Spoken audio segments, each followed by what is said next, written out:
All right, PM Modi has arrived in Copenhagen in Denmark, and in the visuals there you can see that PM Modi has now met the PM of Denmark, Mette Frederiksen. A lot of engagements are going to be discussed, a lot of bilateral talks are going to be, engaged in. I just want to go across to Abhishek, senior executive editor. Now, Abhishek, bilateral meetings will soon happen with PM Frederiksen, and we also know that green strategic partnership will be of utmost importance.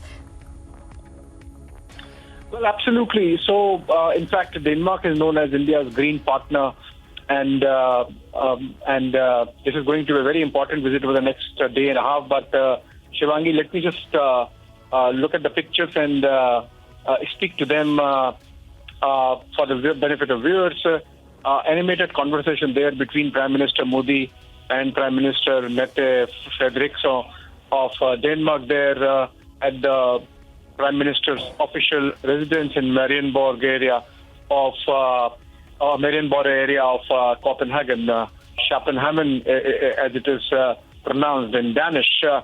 And Prime Minister Frederiksen, in fact, in an extraordinary gesture, came to the airport to receive Prime Minister Modi, and now they have headed straight for the bilateral dialogue. And before that, there's bit of a retreat there. We saw that happening yesterday as well between Prime Minister Modi and Chancellor Olaf Scholz of Germany, where in between the delegation level talks, the two leaders took time out to have a one-on-one conversation, and this sort of loosens things up. This sort of makes things, the dialogue easy. And I think that's the idea behind this bit of a mini retreat happening between the two leaders before they hit the delegation talks just a while from now. Hour-long talks to happen between both the sides, following which there would be joint press statement. And then both PM Modi and PM Frederiksen would be addressing a joint business roundtable in Copenhagen itself. And the day does not end. Therefore, Prime Minister, he has started early. He would be ending it late. After the business roundtable, he would also be addressing Indian community in Denmark, like he did yesterday in Berlin. There are about 20,000 odd Indian origin people living in Denmark, and Prime Minister would be addressing about 1,000 odd of them at a venue in Copenhagen. After which he, of course, is being hosted as state guest by the Queen of Denmark for a state dinner. So that's how really the day pans out. But Denmark, they're a very important green energy partner. In fact, the entire Scandinavia prides itself in innovation when it comes to green technology, and Denmark being one of them. They are big on wind energy, for example, wind farms, massive. I mean, the countryside, if you travel to Denmark on any side outside of Copenhagen, it seems like it's taken over by wind farms and windmills. And that's just one aspect of it. In fact, the Prime Minister, when he was Chief Minister of Gujarat, he sort of picked up that idea and made wind energy a big component of energy supply in Gujarat, essentially because of adequate amounts of wind power available both in Kutch and along the Gujarat coast.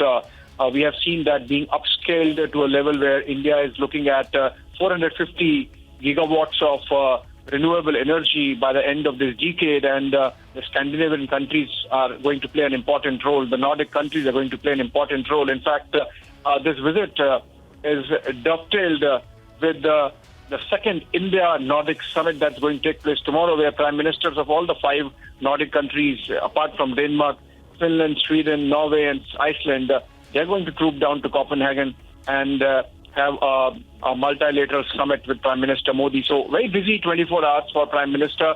Energy security, a very important aspect of it. Within energy security, green energy, because the Nordic countries are big on it. Also remember that all the Nordic countries except for Denmark share a bit of Arctic Circle in their territory, and hence climate change is an area of particular concern for them. And Prime Minister himself very big on it. In fact, remember yesterday when he made that address to Indian origin expats in Berlin. He underscored how his governance has translated into about 50,000 million tons or thereabout of carbon emissions because of one scheme, and that is about replacing all the bulbs with LEDs. So I think Prime Minister there has gone with a delegation, and those talks would be happening in a while from now. Energy, clean energy, technology, innovation, climate change, climate action, and cooperation in the Arctic. Those are the areas where we cooperate and collaborate with India collaborates with Nordic countries. Trade, another aspect of it. Also, let's not forget that this is happening in the backdrop of the ongoing Russia-Ukraine war. So it's a bit of a diplomatic trapeze also that's going to happen, given the fact that both Finland and Sweden have announced that they intend to now join NATO and do it very soon, possibly by next month. And Denmark already a member of NATO. So I think that bit of pull and push is going to happen in terms of these Western Bloc nations wanting India to be less neutral and condemn Russia a little more. We have already explained our position ad nauseum. A fantastic job of that having been done by External Affairs Minister Dr. S. Jaishankar in the United States itself, where he said that India only buys enough oil in a month from Russia that Europe perhaps buys in one afternoon. So I think it's going to be very important where you handle that bit of the dialogue between the two sides now today when the two leaders in the picture, Prime Minister Modi and Prime Minister Frederiksen, go into the delegation level talks, and then of course tomorrow when the India-Nordic summit happens, if at all there is any push insofar as Ukraine is concerned. Prime Minister, in fact, in the joint statement that he made with the German Chancellor Olaf Scholz yesterday, made it clear that there are no victors in this war. Every side is losing. And in a very statesmanly approach to the entire crisis, Prime Minister Modi underscored the humanitarian assistance that India has provided. Not just that, the humanitarian crisis that is panning out on which not many are focusing, and which is because between Russia and Ukraine, they are big providers of energy in terms of oil and gas fuel and grain and wheat. So far as Ukraine is concerned, I think it's the second biggest exporter of wheat in the world, and that's going to have consequences for the poor around the world because of the inflation that has resulted in the last month and a half because of the ongoing war. So I think Prime Minister there taking a very statesmanly approach, and he's if you look at it, Germany, Denmark, France. He's visiting 3 countries, and if you include the 4 Nordic countries, the prime ministers of which he would be meeting, it's 7 nations he's engaging with in exactly 2.5 days. That kind of energy, that kind of engagement, that kind of taxing himself to make sure that every ounce of the minute that he spends outside of India is utilized is something not many notice. At least not those who are partying in Kathmandu and their party handle tweets that Prime Minister has gone out. But this is his first trip abroad and right into continental Europe, which is in the midst of a crisis. And I think that's very important. And going by this long animated conversation, I have been giving this photo for the last 10 minutes, and the two leaders have been talking, having this longish conversation even longer. So I think that really underscores the kind of understanding both sides have of each other, the kind of clarity they have about their positions.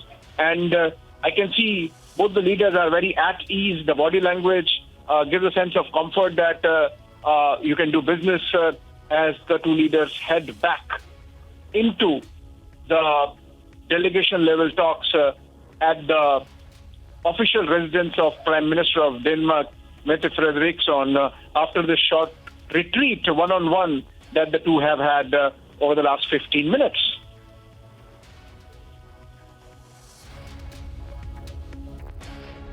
Right, Abhishek, those visuals there on a screen of PM Modi and the PM of Denmark. They just had a very animated conversation, and now they, of course, like Abhishek said, are going to have more bilateral engagements later on.